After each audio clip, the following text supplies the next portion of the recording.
찬송가 406장 고난 내용은 편히 19곡과 1절만 함께 찬양하시겠습니다.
사도신경으로 지난 고백하심으로 일요 저녁 예배를 드리시겠습니다.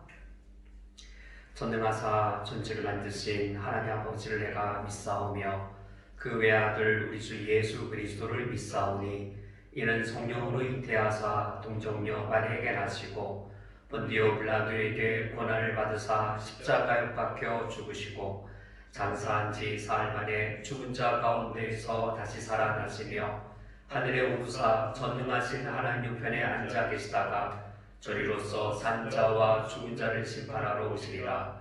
성령을 믿사오며 거룩한 공예와 성도가 서로 교통하는 것과 죄를 사하여 주시는 것과 몸이 다시 사는 것과 영원히 사는 것을 믿사옵나이다. 아멘. 하나님 아버지여, 저희들이 하나님을 경외하며 주를 경배하게 하여 모였사오니 이 시간 성령께서 우리 중에 오시어서 흩어져 있는 저희들을 한 마음으로 한 몸으로 모으시며 주님을 찬양하고 주님을 경배하는 이 자리가 되게 하여 주옵소서. 예수님의 이름으로 기도합니다. 아멘. 우리 찬송 하시겠습니다. 찬송가 486장 이 세상에 근심된 일이 많고 찬양하시겠습니다.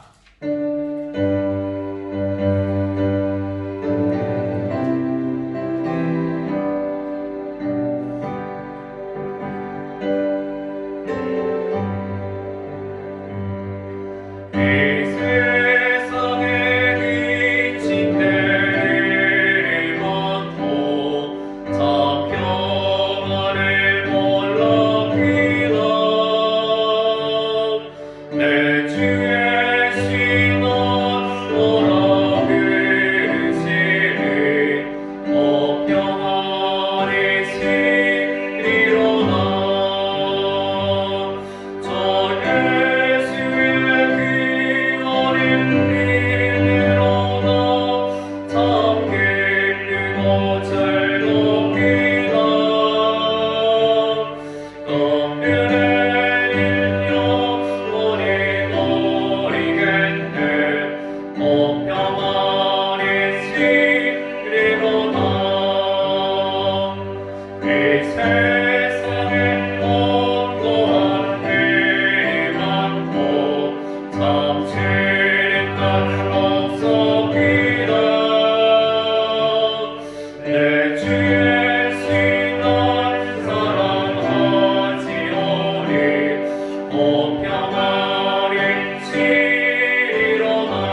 쿠웨이트에도 코로나 바이러스 확진자가 계속 늘어나고 있는 추세입니다. 또 이제 조만간 쿠웨이트 바깥에서 쿠웨이트인들이 귀국하게 되어지면 코로나 바이러스의 확진자가 더 늘 위험성도 있습니다. 우리 쿠웨이트뿐만 아니라 전 세계가 코로나 바이러스로 신음하고 있는데 우리 하나님께서 우리 인류를 국민이 여겨주시도록 우리 함께 기도하기 바라고, 또 우리 하나님 믿는 백성들이 우리 쿠웨이트 연합교회 성도님들을 몸도 강하게 해주시고 또 마음도 강하게 해주시고 신앙도 견고하게 해주셔서 어려운 시기를 잘 통과할 수 있도록 기도 부탁드립니다. 그리고 이 시기에 우리 그리스도인들이 형제와 인류의 모범을 보일 수 있도록 기도를 부탁드립니다. 각 지역에 있는 교회들이 그 지역의 위로자가 되어질 수 있도록, 그 지역의 치유자가 되어질 수 있도록 인류와 세계가 고통하는 때에 우리 그리스도인들과 교회가 하나님의 위로자와 치유자 역할을 교회들이 서 있는 곳에서 감당하게 해주시고, 우리 쿠웨이트 연합교회도 이곳에서 하나님의 위로자와 또 하나님의 치유자 역할을 감당할 수 있도록 기도해 주시기 바랍니다. 또 우리 교회 안에 코로나 바이러스 위기 때 더 큰 어려움을 더 먼저 어려움을 겪는 우리 형제자매님들이 계십니다. 그 가정들 하나님께서 건강으로 지켜주시고 경제적 위기로부터도 잘 보호해 주시도록 기도 부탁드립니다. 이상의 기도 제목으로 함께 마음을 합하여서 기도하시겠습니다. 하나님 아버지여, 어려움이 있기에 저희들이 하나님의 위로와 하나님 함께 하심도 사모하게 되었습니다. 몸이 연약할 때 저희들이 더욱더 심령 가운데 가난해져서 하나님을 바라보게 되오니, 믿는 그리스도인들만이 아니라 이 세상 모두가, 이 세상 전체가, 인류가 신음한 이때 주를 바라볼 수 있도록 인도하여 주시기를 원합니다. 쿠웨이트에도 이제 코로나 바이러스 확진자 여기가 더욱더 커져가고 있사오니 저희들을 불쌍히 여겨주시고 긍휼히 여겨주시옵소서. 코로나 바이러스 이 위기 하나 앞에 인간의 생명이 온 힘을 다하여도 이와 같은 위기를 넘지 못하오니 얼마나 우리들이 연약한 존재들인지요. 하나님을 바라보며 눈을 들어 하나님을 의지하며 하나님께 긍휼과 자비를 구하오니 주여 저희들을 불쌍히 여겨주시옵소서. 하나님을 믿는 백성들이 먼저 주님 앞에 겸비하게 되게 하여 주시옵고, 각 곳에 서 있는 교회들이 그 지역에서 하나님의 위로자로서 또 이 세상을 치유하는 자로서의 교회 역할들 등이 감당하게 하여 주시옵소서.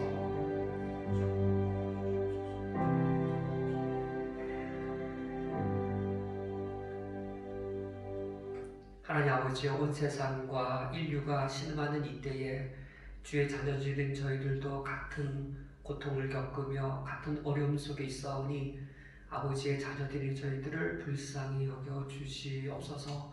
저희들은 인생의 어려움을 겪으면서 믿음의 바른 도까지 지켜야 하오니 어려움이 더 큰 가운데 있사오니 저희들에게 육신의 강건함을, 정신의 바름을, 영적인 경건을 하게 주시어서 믿지 않는 사람들이 겪는 시련을 겪을 때 저희들은 더욱더 강하게 서 있을 수 있도록 우리 쿠웨이트 연합교회 성도님들을 한 사람 한 사람을, 한 가정 한 가정을, 또 우리 쿠웨이트 연합교회 성도님들이 책임지고 있는 사업장과 직장과 서 있는 곳들을 굳게 붙잡아 주시기를 원합니다.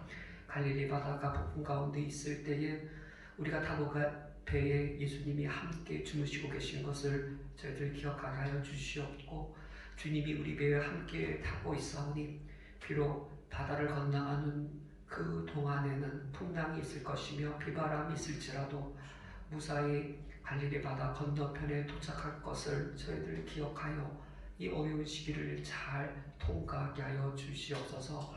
믿지 않는 자들을 향하여 오히려 저희들이 위로자가 되어줄 수 있기를 원하며, 하나님 믿지 않는 자들이 상처받고 혼란스러워하고 두려움과 공포에 쌓일 때에 믿는 저희들이 그들에게 가서 치유자와 회복자 역할을 감당할 수 있기를 원합니다.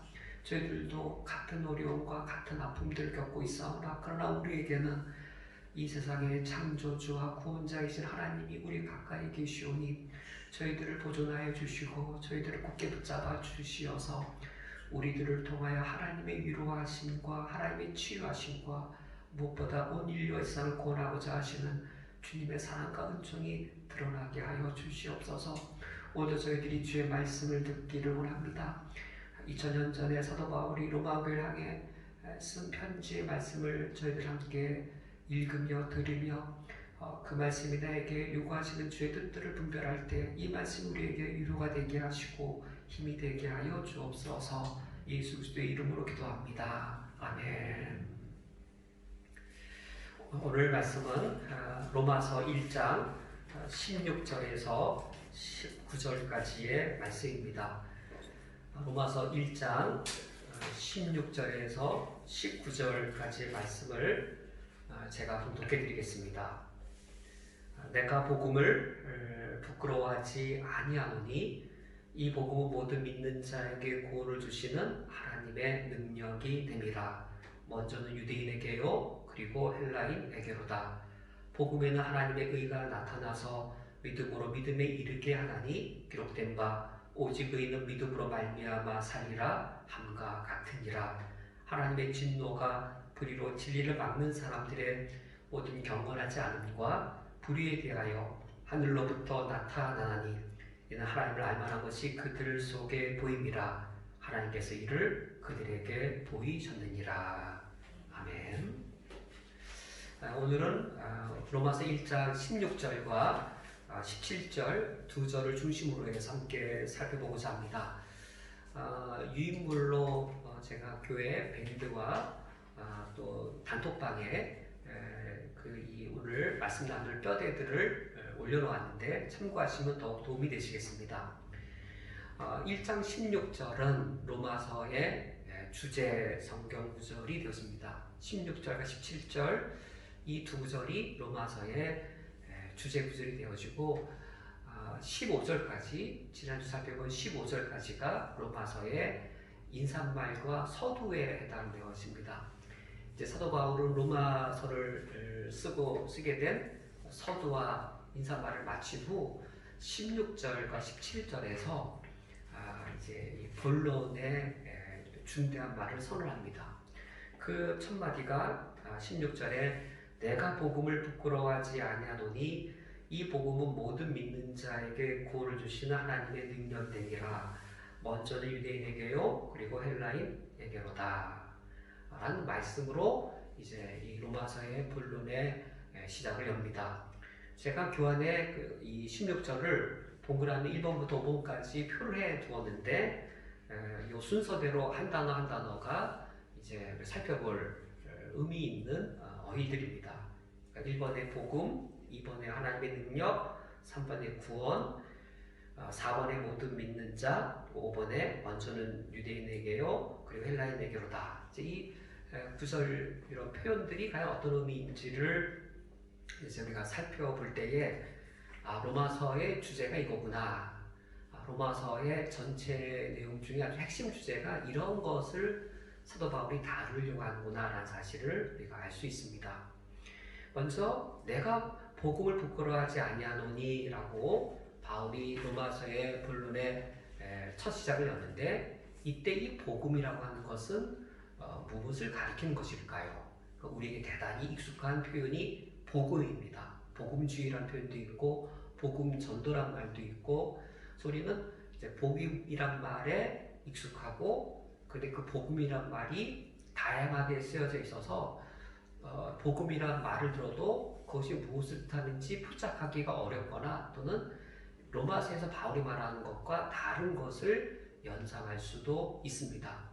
제 경우에는 상당한 오랜 기간 동안 복음이란 단어가 성경에 나오면 사형리의 CCC의 사형리라든지 내비게이터의 다리전도법이라든지 이러한 형태의 기독교의 중심 교리를 복음이라고 생각을 했고, 그래서 복음 전도라고 하면 복음 뒤에 전도란 말이 잘 붙죠. 사형리를 잘 설명해 주고 다리전도법을 소개해줘서 예수님을 믿도록 만드는 것, 그게 전도니까 복음이란 이 사형리의 내용들 또는 다리전도법의 내용들이 복음의 전부인 것으로 그렇게 약간 편향되게 생각했습니다. 그것이 틀린 말은 아니지만 정확한 포착은 아닙니다. 오히려 중요한 부분을 놓치고 있습니다. 사도 바울은 이 복음이 무엇인지를 이미 여러 주 전에 살펴보았던 로마서 1장 2절에서 4절, 여기서 이미 복음이 무엇인지를 바울이 소개했습니다. 바울이 가끔씩 나의 복음에는 이렇게 표현을 하거든요. 나의 복음이라고 바울이 가끔씩 표현합니다. 바울이 나의 복음이라고 말할 때 그 복음은 무엇인가? 내가 이 복음을 위하여 사도로 부름을 받았다. 바울이 이렇게 복음이라고 하는 것을 표현하고, 때로는 다른 이 성경 본문에서는 나의 복음이라고 더 특정적으로 표현하는데, 그 복음이 로마서 1장 2절에서 4절에 바울이 말을 한 것이죠. 그래서 이 교환 1페이지 아래쪽에 우리 살펴본 로마서 1장 2절에서 4절 본문을 제가 다시 인용해 놨는데, 1장 2절에 이 복음은이라고 시작하여서 이 복음이란 하나님의 아들에 관한 하나님의 구약 성경에 미리 약속하신 것이요, 또 3절에서는 그 아들로 말하면 육신으로는 다윗을 통해서 태어나셨고, 또 성결의 영으로는 죽은 자 가운데 부활하셔서 하나님의 아들로 인정되시고, 그리하여 곧 우리 주 예수 그리스도가 되셨다. 이것이 바울 자신의 복음이라고 이미 소개했습니다. 복음이란 그러므로 어떤 책의 내용이 아닙니다. 책에 요약된 내용이 아닙니다. 사형리와 같이 요약된 내용, 또 관념적 내용, 이야기가 아닙니다. 또는 종교의 교리가 복음이 아닙니다. 복음이란 예수 그리스도 그분입니다. 예수 그리스도 그분 자체가 사도 바울이 말하는 복음입니다. 예수 그리스도 그분의 인격, 하나님이시면서 사람이신 그분의 인격, 이 자체가 복음입니다. 그 하나님이신데 인간으로 이 땅을 사신 삶, 이것 자체, 이게 복음입니다. 복음은 이야기라기보다도 살아계신 예수 그리스도, 그분의 인격, 하나님의 아들이 인간으로 태어나셔서, 다윗을 통해 태어나셔서 본디오 빌라도에게 고난을 받으시고 십자가에 죽으신 그 사건, 그리고 다시 3일 만에 부활하신 그 사건, 어떤 예수님의 인격과 삶과 그 사역, 이 자체가 복음이고, 여기 포함될 게 있죠. 그것이 성취한 겁니다. 죽음이 성취한 것, 예수님의 부활이 성취하신 것, 이것이 복음인 것이죠. 그것을 기록해낸 것, 그것의 기록이 복음이라기보다도 복음이 기록된 거죠. 복음이 기록된 것이고, 예수 그리스도 그분 자체, 그것이 바로 복음이었습니다. 사도 바울은 이런 복음에 대해, 예수 그리스도 그분에 대해, 그러니까 또 예수 그리스도의 복음, 나의 복음, 예수 그리스도에 대해, 예수 그리스도의 복음에 대해 바울은 어떤 태도를 취했는가? 바울이 이렇게 말합니다. 내가 복음을 부끄러워하지 아니하노니. 이 복음에 대한 태도, 바울은 복음을 부끄러워하지 않았습니다. 복음이 자랑스러웠습니다. 바울은 왜 이 복음을 자랑스러워했는가? 그 이유가 이제 16절에 이제 바울이 고백한 바 내용입니다. 내가 복음을 부끄러워하지 아니하노니 이 복음은 하나님의 능력이 되기 때문이라. 근데 우리나라 번역에 왜냐하면이라는 말이 이렇게 생략되어 있어서 이제 생략해도 의미는 통하죠. 이 왜냐하면이라고 하는, 그러니까 헬라어의 가르라고 하는 접속사가 여기 들어있는데 그걸 생략해버려서 바울이 복음을 부끄러워하지 않는 이유가 명시적으로 밝힌 것을 우리가 놓치고 지나갈 수 있습니다. 바울이 왜 이 복음을 자랑스럽게 여긴 것인가? 바울은 복음이 너무 자랑스러웠습니다.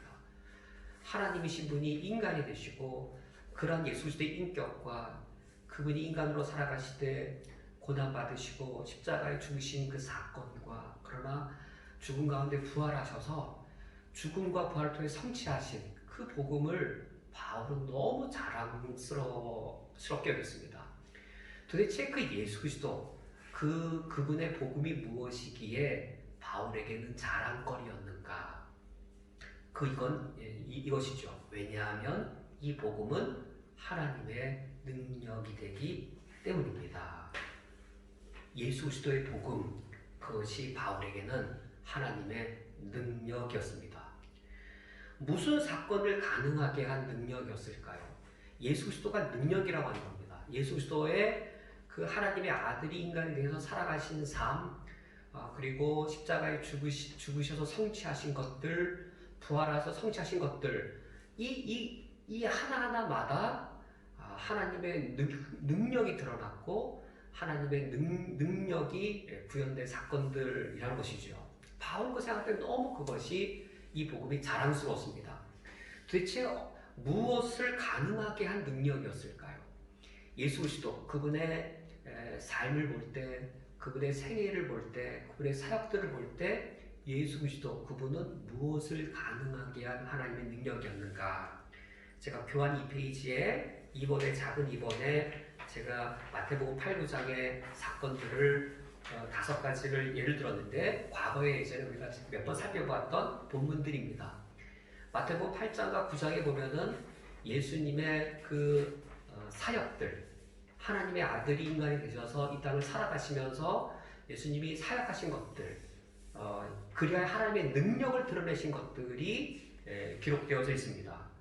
바람과 바다, 마태복음 8장 23절 27절, 풍랑이 있는 바람과 바다를 잠잠케 하신 사건을 통해 예수 그리스도를 통한 하나님의 능력이 드러났습니다. 또 마태복음 8장 28절 34절에서는 귀신 들린 자를 치유하심으로 하나님의 능력을 드러내셨습니다. 마태복음 9장 1에서 8절은 중풍병자를 치유하셨고, 또 9장 18절 26절에서는 죽은 소녀를 살리셨고, 또 27절에 31절은 맹인의 눈을 뜨게 하셨습니다. 이 능력들은 예수 그리스도가 행하신 능력들입니다. 예수 그리스도가 이 땅에 오셔서 행하신 능력들을 볼 때에 이것은 누구만이 행할 수 있는 능력으로 보였을까요? 바람과 바다를 잠잠케 할 때 드러나는 능력은 창조주의 능력입니다. 바람과 바다의 창조주라야 바람과 바다를 잠잠케 하실 수 있는 창조주의 능력이 바람과 바다를 정상적으로 만드는 구원자의 능력으로 드러났습니다. 귀신 들린 자를 치유하는 이 능력, 누구의 능력일까요? 영적 존재를 창조한 창조주라야 그 영적 존재를 다스릴 수 있겠고, 그런데 지금 그 귀신에 의해 한 사람의 인격이 다 망가져 버려서 귀신 들린 자가 되었습니다.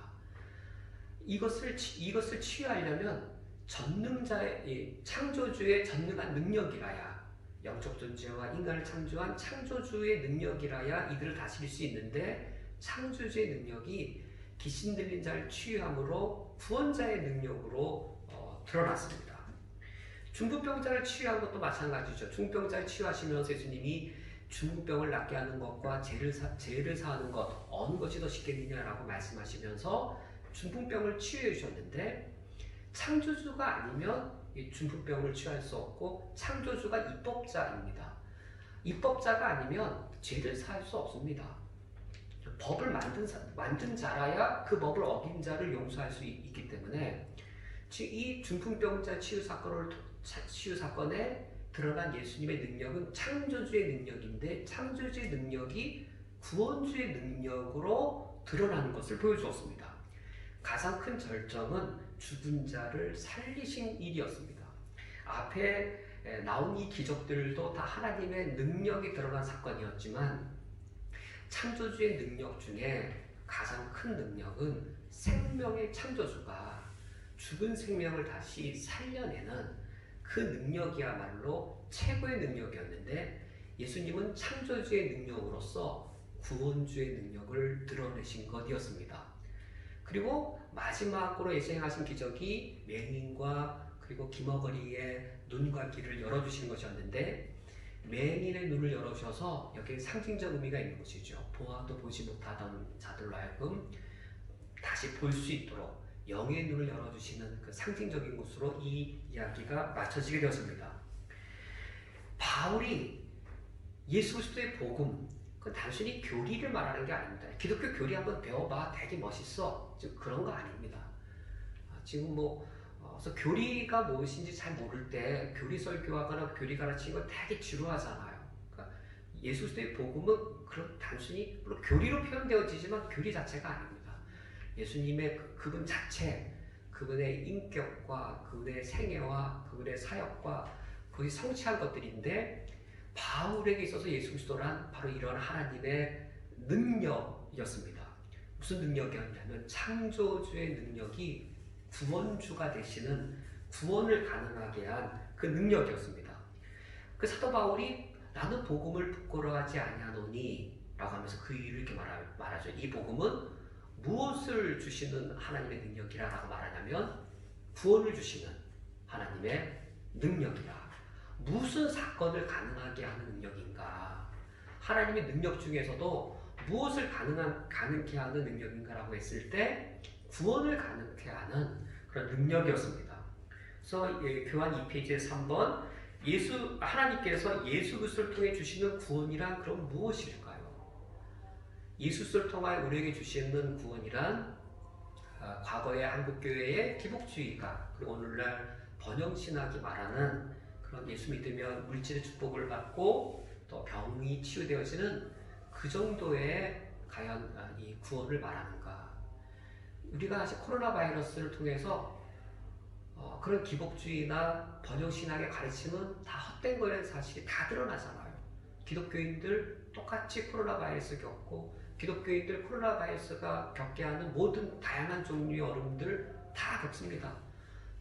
기독교 국가들, 유럽에 있는 기독교 국가들, 미국 기독교 가장 많은 기독교인이 가장 많은 나라죠. 가장 보수적인 기독교인이 세계적으로 많은 나라가 미국입니다. 미국이 가장 보수적인 기독교인이 가장 많은 나라입니다. 지금 미국이 가장 코로나 바이러스가 가장 위험적이죠.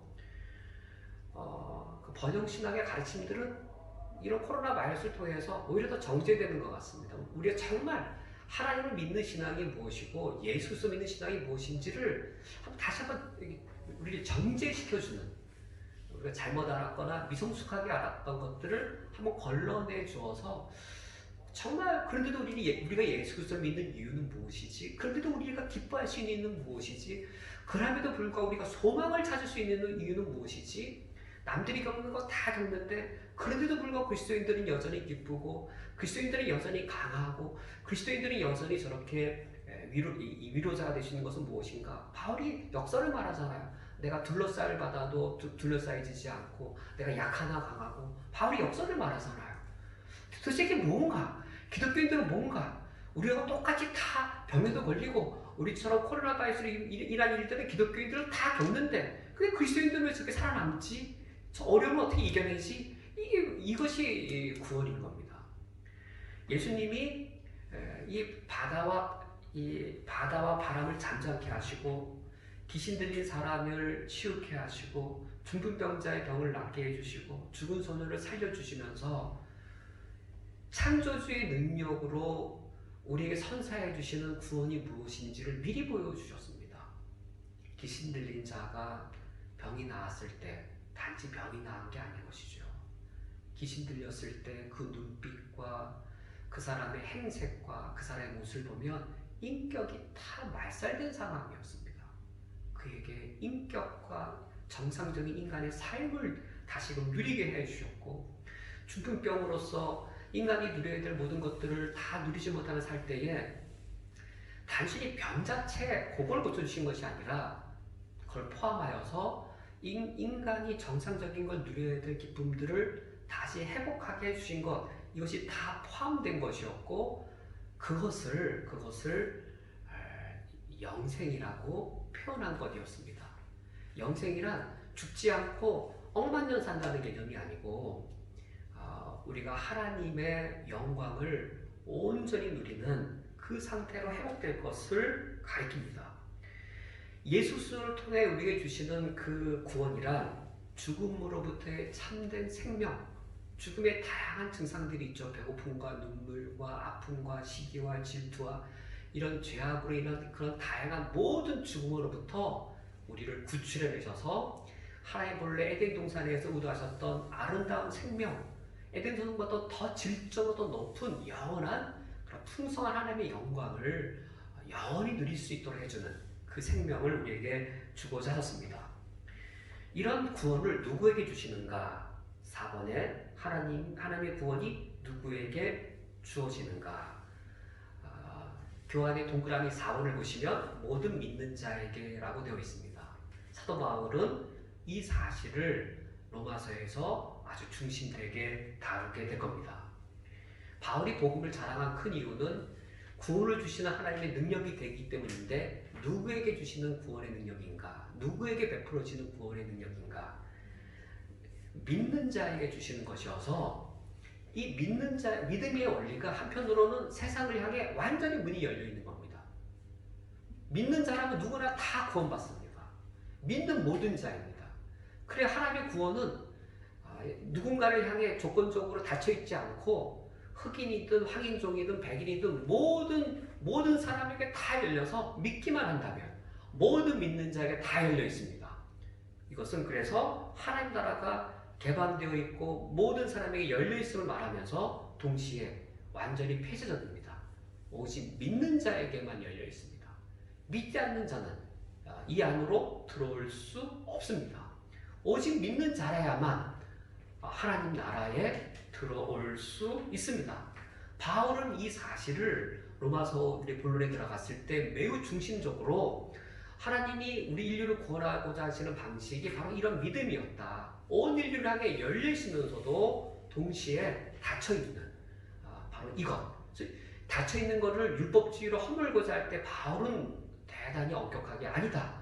우리가 율법으로 구원받느냐? 아니다라고 오직 믿음만으로 구원받는다라고 엄격하게 말하고 믿고 율법도 해야 된다고 말할 때 그것을 대단히 엄격하게 말할 뿐만 아니라 유대인만 구원받는다고 말할 때 하나님 나라의 개방성을 축소하고자 할 때 바울은 대단히 단호하게 하나님 나라는 모든 믿는 자에게 열려있다라고 말을 하는데 그것이 로마서 우리가 앞서 살펴볼 때 중심부에 들어가서 아주 중대하게 바울이 이 부분들을 논증하게 됩니다.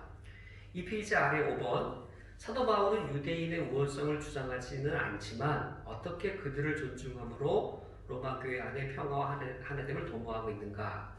그 16절 동그라미 5번에 먼저는 유대인에게요 그리고 헬라인에게로다 라는 말을 보면 바울이 유대인이 먼저고 그 다음 순서가 헬라인이라고 말하고 있습니다. 이런 유의 논증을 우리 로마서 안에 들어가서 몇 번 더 나오는 것을 보게 될 겁니다. 유대인들을 우대합니다. 유대인들이 특권을 가진 것을 아주 존중스럽게 먼저 말하는 것들을 이 구절만이 아니라 로마서 안에 들어가서 더 발견하게 되었습니다. 그 이유는 이겁니다. 우리가 몇 주 전에 로마서를 처음 시작할 때 서론을 우리가 나눌 때 이미 말씀드린 내용입니다. 로마 교회가 본래는 유대인 그리스도인들에 의해 세워진 교회였습니다. 유대인 그리스도인들이 주도적인 것을 갖고 있다가 로마에 추방령이 생겨서 이제 유대인 그리스도인들이 로마로부터 다 쫓겨나게 되어집니다. 브리스가 길라와 갑자기 기억이 안 나네. 그 두 인물 부부, 그 두 인물이 로마 교회에 다시금 로마서를 쓸 때는 다시금 되돌아왔습니다. 이 브리스겔라와 아굴라 이 두 부부가 로마 교회에 되돌아와서 다시 로마 교회의 중심된 역할을 하게 되어지는데 이때 로마 교회 안에는 유대인 그리스도인들, 율법 준수를 강조하는 유대인 그리스도인들과 유대인 그리스도인들이 자리를 비웠을 때 로마 교회의 중심을 잡았던 그리고 율법으로부터 자유를 강조하는 헬라인 그리스도인들 그들 사이에 알력이 있었습니다. 이 두 그룹의 알력은 로마서 후반부에 가서 나오게 되어지는데 먹는 문제, 또 날의 문제 이런 문제로 로마서 후반부에 나오게 되어지는데 바울이 로마서를 쓴 목적 중에 하나가 이 두 그리스도인들의 평화와 연합과 하나됨이었습니다.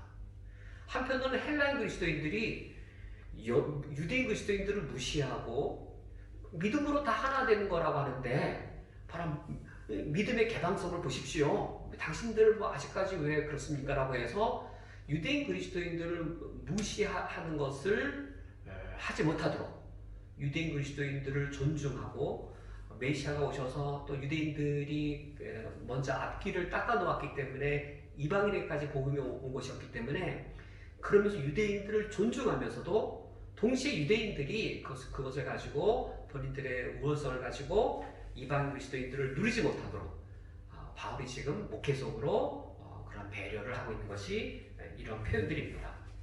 17절 말씀에 복음에는 하나님의 의가 나타나서 믿음으로 믿음에 이르게 하나니 기록된 바 오직 의인은 믿음으로 말미암아 살리라 함과 같으니라. 이제 우리 동그라미 3개가 있는 것은 세 구절을 이제 살펴봐야 되는데, 16절과 17절 사이에도 왜냐하면이란 말이 있습니다. 17절 제일 앞에 왜냐하면 복음에는 하나님의 의가 나타났기 때문입니다라고 왜냐하면이라는 접수사가 있는데, 이제 번역하면서 그것을 생략해 버렸습니다. 바울은 16절에서 복음이 하나님의 능력이기 때문에 나는 자랑스럽습니다. 내가 복음이 자랑스러운 이유는 복음이 하나님의 능력이기 때문입니다. 왜냐하면 이렇게 연결된 겁니다. 복음이 왜 하나님의 능력인가? 예수 그리스도의 그 생애, 예수 그리스도의 삶, 예수 그리스도의 십자가에 죽고 부활하신 그 복음, 예수 그리스도의 복음이 왜 하나님의 능력이냐? 라는 그 답변이 17절입니다. 왜 복음이 하나님의 능력이 되는가? 왜 예수 그리스도의 그의 십자가의 죽음과 부활이 모든 믿는 자에게 구원을 주는 하나님의 능력이 될 수 있는가? 어떻게 예수 그리스도 믿으면 구원받느냐? 이겁니다. 어떻게 예수 그리스도 믿으면 왜 구원받느냐? 예수 그리스도를 믿으면 어떻게 구원에 이르는 하나님의 능력을 내가 경험할 수 있게 되느냐? 그러니까 바울은 그래서 복음이 자랑스러운 거잖아요. 어떻게 예수 그리스도가 하나님의 구원을 선사해주는 하나님의 능력이 될 수 있는 겁니까? 라고 물을 때에 바울이 17절에 왜냐하면 그 복음 안에는, 이 복음은 예수 그리스도입니다. 그 예수 그리스도 안에는 하나님의 의가 나타났기 때문입니다. 우리는 오늘 17절에서 마치려고 하는데 18절에 보면 나타나다란 말이 18절에도 나타납니다. 17절에서는 하나님의 의가 나타나고 18절에서는 하나님의 진노가 나타납니다. 근데 이 하나님의 의가 예수 그리스도 안에, 복음 안에 나타나게 되었습니다. 바울이 논리를 이렇게 진행합니다. 3장 17절 하나님의 의가 나타났다. 1장 17절 하나님의 의가 나타났다. 1장 18절 하나님의 진노가 나타났다라고 해서 하나님의 진노는 왜 나타났을까요? 1장 18절부터 3장 20절까지 인간의 불의를 말합니다. 인간의 불의를 논합니다. 그리고 제가 3페이지에 인용해 놓은 3장 21절, 여기 3장 21절에 이제는 율법 외에 하나님의 한 의가 나타났나니, 3장 21절에 1장 17절이 다시 나타납니다. 1장 17절 하나님의 의가 복음 안에 나타났다. 3장 21절 그 하나님의 의가 율법과 무관하게 나타났다라고 말하는데 그 가운데가 무엇일까요? 1장 18절부터 3장 20절 하나님의 의가 나타나는 것을 말하기 전에, 3장 21절 하나님의 의가 나타났다는 걸 말하기 전에 인간의 불의를 폭로합니다. 인간의 불의에 대하여 하나님의 진노가 나타나는 것을 말하게 됩니다. 그래서 1장 16절과 1장 17절 우리가 오늘 살펴보는 이 두 구절이 로마서의 중심 구절이고 주제 구절입니다. 잠깐만 언급하고 나서 3장 21절 이하에 가서 논증을 하고 3장 21절 이전에 이 본격적 논의를 위해 1장 18절부터 3장 20절에서는 하나님의 의에 반대되어진 인간의 불의에 대해 하나님의 진노가 나타난 것, 그것을 말하게 되어집니다. 하나님의 복음에 나타난 하나님의 의란 무엇인가? 복음에 나타난 하나님의 의란 이겁니다. 하나님의 의로운 속성을 말하는 게 아니고 하나님의 진노를 받아야만 하는 불의한 인간, 이 불의한 인간이 구원받기 위해 필요한 게 무엇일까요? 우리가 그걸 몰라요. 사람들이 그걸 몰라요. 죄인일 때 몰라요. 죄인일 때는 왜 죽는다 생각할까요?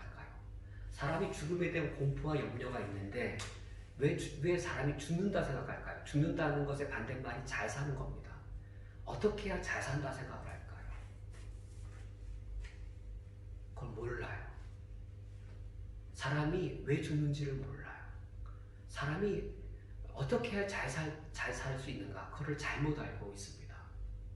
의를 상실했을 때, 인간이 의를 상실했을 때 가장 큰 증상이 양심이 마비됩니다. 화인 맞은 양심이 되어지고, 그리고 이성이 왜곡되어집니다. 인간이 양심과 이성으로 바른 것을 분별합니다. 양심과 이성이 있기 때문에 무엇이 옳고 그른지를 판단합니다. 양심이 화인 맞고 이성이 허탄해집니다. 인간의 이성이 허탄해져서 허탄한 거를 추구하며 살아갑니다. 10년 안에 빨리 아파트 2채를 늘려야지. 그래야 잘 살지. 이렇게 허탄한 생각들을 합니다. 그리고 인간 양심이 화인 맞아서 무엇이 정말로 아름다운 것인지, 무엇이 정말로 올바른 것인지를 잘 모릅니다. 이러한 인간을 다시금 정결하고 거룩한 하나님의 형상으로 하나님이 만드시기 위해 필요한 것이 하나님의 의였습니다. 하나님의 형상 창조하신 우리를 다시금 이렇게 양심과 이성이 뒤틀려지는 우리를 다시금 본래 그 거룩하고 아름답고 정결한 하나님 앞에 세우되 거룩하고 흠없는 존재로 세우기 위해, 즉 우리를 구원하기 위해 필요한 것이 바로 아주 포괄적 의미의 하나님의 의였습니다. 그래서 이 하나님의 의란 죄인인 인간을 다시 의인으로 만들기 위한, 의인이라고 칭할 수도 있고, 실제로 법적으로 의인이라고 칭할 수도 있고, 법적으로만 칭하는 게 아니라 정말 인간의 내면과 속성 자체가 의인으로 거룩하게 될 수 있도록 거룩하게 하시는 그 하나님의 구원, 그 자체가 하나님의 의입니다. 예수 그리스도가 바로 그분인 거죠. 예수 그리스도 안에 이 죄로 문드러지고 죄로 타락하고 망가진 그 인간을 다시금 의인의 속성과 의인의 본성과 의인의 신분까지 갖추도록 할 수 있도록 구원해내는 그 하나님의 의가 예수 그리스도 안에, 복음 안에 담겨져 있는 것이었습니다. 사도 바울은 이것을 로마서 3장과 4장에 가서 복음 안에 하나님의 의가 나타났다는 사실을 아주 중대하게 이제 소개할 것입니다. 우리 이제 그때 가서 이 부분을 자세히 살펴보고자 합니다. 4페이지에 믿음으로 믿음에 이르게 한다는 것은 무슨 뜻인가? 복음 안에 하나님의 의가 나타났습니다. 죄인인 인간을 하나님이 의인 만드셔서 구원하시는 그 하나님의 의가 복음 안에 나타났습니다. 그런데 이 복음 안에 나타난 하나님의 의는 믿음으로 믿음에 이르게 하나니, 이 번역이 킹제임스 버전과 NIV 번역 둘 다 아주 잘 된 번역이고, 이제 그 의미를 둘 다 잘 살려낸 번역들인데, 킹제임스 버전이 더 문자적인 번역이고 NIV 번역이 그 해석을 한 의역입니다. 이제 4페이지에 인용을 해 두었는데, 킹제임스 버전은 믿음으로 믿음에 이르게 한다는 것을 우리나라 한글 성경 번역하고 비슷하죠. 믿음으로 믿음에, from faith to faith, 믿음으로부터 믿음까지. 처음도 믿음이고 마지막도 믿음이라고 하는 겁니다. 복음 안에 나타난 하나님의 그 의, 복음 안에 나타난 하나님의 의를 누리는 길은 처음에 요구되는 조건도 믿음이고 마지막에 요구되는 조건도 믿음입니다.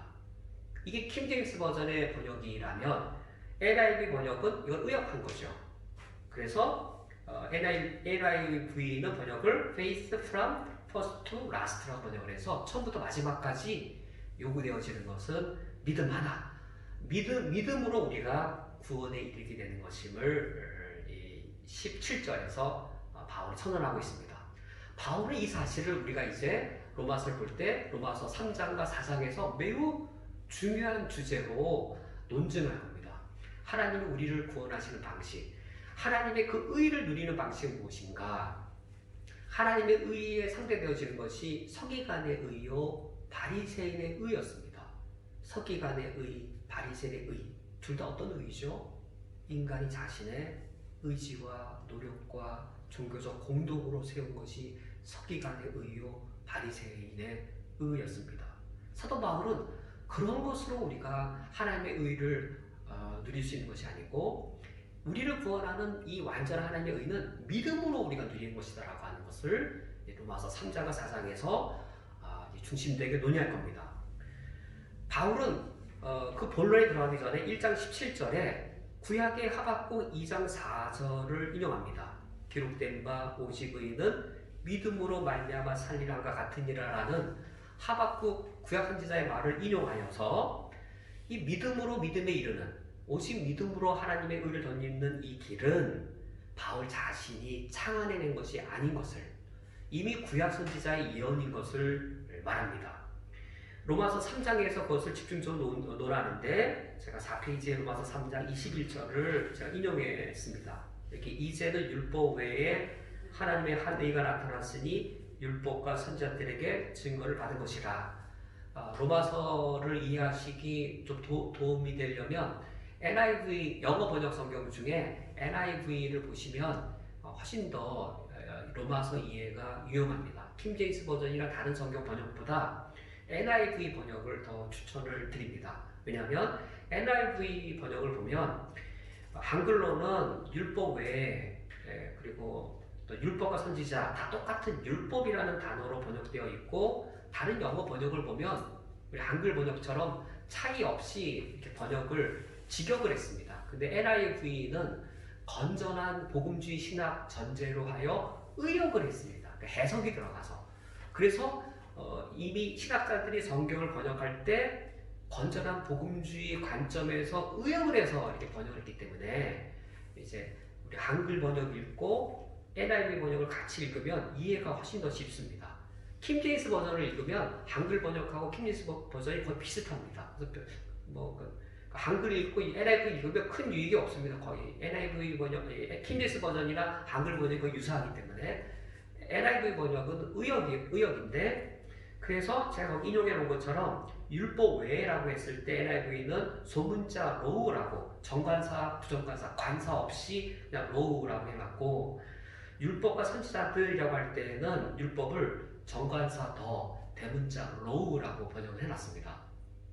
대문자 정관사가 읽는 대문자 로우란 율법서, 그러니까 고유한 정관사가 있는 거니까 뭔가 지칭하는 거잖아요. 일반적인 지칭할 수 없는 넓은 의미의 율법이 아니라 정관사 더가 있고 대문자 로우니까 모세오경을 말합니다. 여기 율법과 선지자들이라고 할 때 이때 율법 NIV가 정관사 더와 대문자 로우로 번역하는 것은 모세오경을 말하고 선지자들이니라라고 하는 것은 선지서를 말합니다. 그래서 율법과 선지자는 이 두 단어가 구약 성경을 가리킵니다. 그 앞에 나와 있는 이제는 율법 외에 이건 소문자 로우이고 관사가 없습니다. 이때 율법 외에 율법과 무관하게 하나님의 의가 나타났다. 율법 준수와 무관하게 하나님의 의가 나타났다. 1장 17절 복음 안에 하나님의 의가 나타났다. 복음 안에 나타난 하나님의 의는 율법 준수와 아무 상관없이 하나님의 의가 나타났다.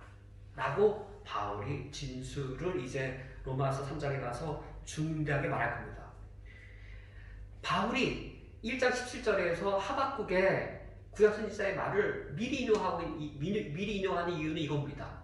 세대주의자들 해석처럼 구약 시대에는 하나님이 율법으로 구원하려고 하셨는데 율법으로는 아무도 구원받을 수 없으니까 그제서야 신약 시대에 예수님을 보내셨고 신약 시대 이후로는 믿음으로 구원받게 하셨다. 이 해석은 옳지 않죠. 구약 시대에는 율법으로 구원받게 하셨는데 신약 시대에는 믿음으로 구원받게 하신 것이다. 그렇게 세대가 나눠지는 게 아니고 하나님은 신약 시대든 구약 시대든 모든 시대, 모든 인류를 구원하신 방법은 바로 믿음이라는 방식으로 구원하셨던 겁니다. 그래서 1장 17절에서는 하박국 선지자를 인용하고 4페이지 맨 아래 로마서 4장에 들어가서는 아브라함을 인용합니다. 아브라함을 인용하면서 아브라함을 보아라. 우리 조상 아브라함을 보아라. 아브라함이 행함으로 구원받았느냐. 아브라함도 믿음으로 구원받았다라고 바울이 논증하므로 하나님이 우리를 구원하시는 방식은 믿음이라는 사실을 바울이 논증합니다. 오늘 말씀을 맺도록 하겠습니다. 우리가 오늘 살펴본 로마서 1장 16절과 17절은 짧은 두 구절이지만 앞으로 로마서에서 중심되게 살펴보게 될 또 바울이 논증하게 될 기독교의 복음의 요체를 미리 말씀한 내용들입니다. 우리가 이 사실을 믿게 된 것 자체가 하나님의 가장 큰 축복입니다. 성령이 아니면 우리는 절대로 이 복음을 받아들일 사람들이 아닙니다. 우리는 바리새인이 되었거나 무신론자가 되었거나 불신자로 남아있을 겁니다. 성령께서 우리를 겸손케 하시고 우리의 죽은 양심을 살려내시고 우리 이성을 바르게 하셔서 하나님의 의가 내 안에 들어왔을 때 첫 탄성이 뭐냐면 회개였습니다. 주여 나로 망하게 되었습니다. 나 죄인입니다. 그게 우리 양심이 살자마자 우리 이성이 올바르게 되자마자 하나님의 의가 우리에게 덧입자마자 첫 마디는 회개였습니다. 하나님 주님 자비 없이 내가 살 자가 아닙니다. 내가 주님 없이 어떻게 살아갑니까? 나를 받아주십시오.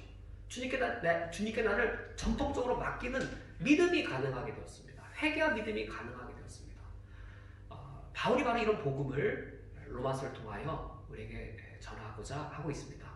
우리가 로마서를 함께 대하면서 우리 각자의 믿음뿐만 아니라 우리 크리스찬 연합교회 믿음이 더 견고해지고 견실하게 될 수 있기를 주님의 이름으로 축원드립니다. 우리 시간 1분 정도 함께 다짐의 기도를 드리시겠습니다. 우리가 쿠웨이트 땅에 있는 동안 하나님 아버지 앞에서 우리 믿음을 새롭게 하는 기회를 삼아주시고 특별히 코로나 바이러스 위기 속에 로마서를 들으면서 우리를 향한 하나님의 구원의 그 크신 은혜와 능력을 다시 한번 돌아본 시간을 되게 해주시고 그리고 코로나 바이러스 위기가 다 끝난 이후에는 우리 자신과 우리 교회가 사도 바울의 사명과 이 사역을 더욱더 힘있고 견고히 감당하는 교회로 성장할 수 있게 해주시도록 자 1분 정도 함께 기도하시겠습니다. 하나님 아버지여 우리에게 로마서 말씀을 듣게 하시오니 감사드립니다. 진실로 예수 그리스도가 아니시라면 우리가 구원에 이를 수 없는 자유인데 선배님을 통하여 우리의 죄악상을 돌게 하시고 하나님 아버지 앞에 회개하게 하시며 모자를 돌이키게 하신 것을 감사드립니다. 코로나 바이러스의 위기를 겪으면서 하나님 아버지 앞에 인간의 허약함과 인간의 무능함과 이 세상에 머무르신 것들을 바라보게 하여 주시옵소서. 그래 저희들이 다 끝난 이후에는 바울의 복음을 자랑하고 있던 것처럼 복음의 확신을 얻을 수 있는 은혜를 주시옵소서. 하나님 아버지 코로나 바이러스의 위기 앞에서 우리 자신의 연약함과 또 이 세상이 하나님의 구원을 온 인류와 온 세상이 필요로 하고 있는 것을 저희들이 복음의 눈으로 바라보게 하여 주시옵소서. 코로나 바이러스의 위기가 우리를 더욱더 강하게 하며 경고케 하며 하나님 향한 우리의 신앙을 더욱더 진실되게 하며 예수 그리스도의 복음에 대한 이 담대함과 자랑스러움을 더욱더 경고케 할 줄로 믿습니다. 저희들이 코로나 바이러스를 잘 이겨낸 이후에는 로마서의 말씀을 듣고 난 이후에는 사도 바울이 복음을 자랑한 것처럼 우리들에게도 예수 그리스도의 복음이 가장 자랑스러운 것이 될 수 있도록 우리를 인도해 주옵소서. 예수 그리스도의 이름으로 기도합니다. 아멘. 주기도로 예배를 드리겠습니다. 하늘에 계신 우리 아버지여 이름이 그렇게 여김을 받으시오며 나라가 임하시오며 뜻이 하늘에서 이루어진 것 같이 땅에서도 이루어지이다. 오늘 우리에게로가 양식을 주시옵고 우리가 우리에게 죄 지은 자를 사하여 준 것 같이 우리 죄를 사하여 주시옵고 우리를 시험에 들게 하지 마시옵고 다만 악에서 구하시옵소서. 나라와 권세와 영광이 아버지께 영원히 있사옵나이다. 아멘.